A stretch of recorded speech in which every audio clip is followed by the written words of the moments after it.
Pizza Tower is a game that's blown up massively over the past couple of years. Yeah, I know there's been countless videos of people picking apart this game sprite by sprite, counting off all the references and talking about the game design. So I'm not going to go into it in this video. Instead, I'm going to be talking about the main gimmick of the game, pizza time. This is the moment that defines the game. You reach the end of the stage and hit Pillar John, and then the entire stage changes as it starts crumbling down on itself. And if this idea sounds similar to you, then it should, because this is not original at all. Because games like Metroid has done it with a self-destruct countdown at the end of each game. Wario Land 4 had the exact same thing, but where you get to the end of the stage, but instead of hitting the pillar, you hit a fog switch. But the way Pizza Tower handles it, I genuinely think that this is the best take on the concept, because it's not just a gimmick like the other games, it's what the majority of the players play the game for. Here's just a quick rundown of how it works. You hit Pillar John, you get a set time limit, usually between 3 to 6 minutes depending on the stage, and you're tasked with retracing your steps. But it's not just a simple backtrack, no. McPig, the developer, made sure that the route back is just different enough to keep you guessing, as they are these John blocks. These small obstacles where they block previously beaten areas, and just with this one change, it changes the entire route that you'll need to take. Introducing new rooms where you'll have to build up new muscle memory. But besides that, it's mostly just a backtrack, but that's just the start of it. So when you get to the exit door, if you walk past it, you'll find a pizza portal where it'll send you back to the beginning of the escape sequence and need to go again. But this time, you don't have a fresh time limit, no.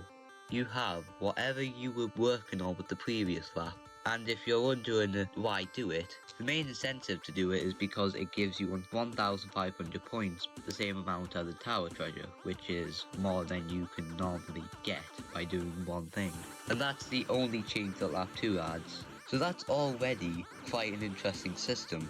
It gives players an incentive to have an extra challenge. P rank is the highest rank that you can get in the game, and it forces you to have a near perfect run of the stage. And each stage, it's not just a cut and dry thing of where you just need to do this one thing. No.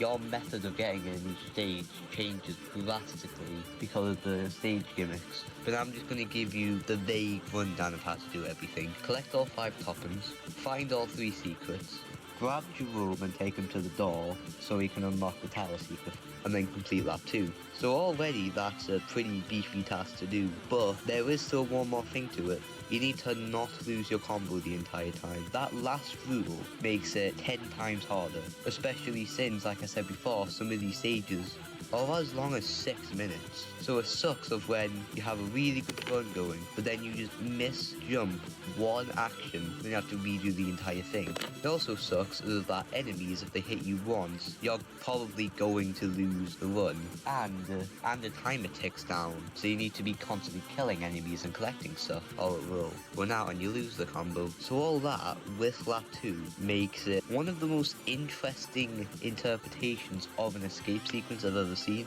because other games, it's all just about escaping, but with Pizza Tower, it's just about doing everything, and it impresses me of how well integrated it was, especially since it was rough in the earlier build of the game, and it's just so cool to me of that the creators somehow managed to fix and refine the lapping system to such a degree of where it became the game's highlight, because before it was all just about exploration. A couple changes to it made it all about that laps. So anyway, this video was short. It was mainly made just because I wanted to talk about Pizza Tower, and I could not be bothered to write an hour-long script because I already knew that if I wrote an hour-long script, I was not going to finish it.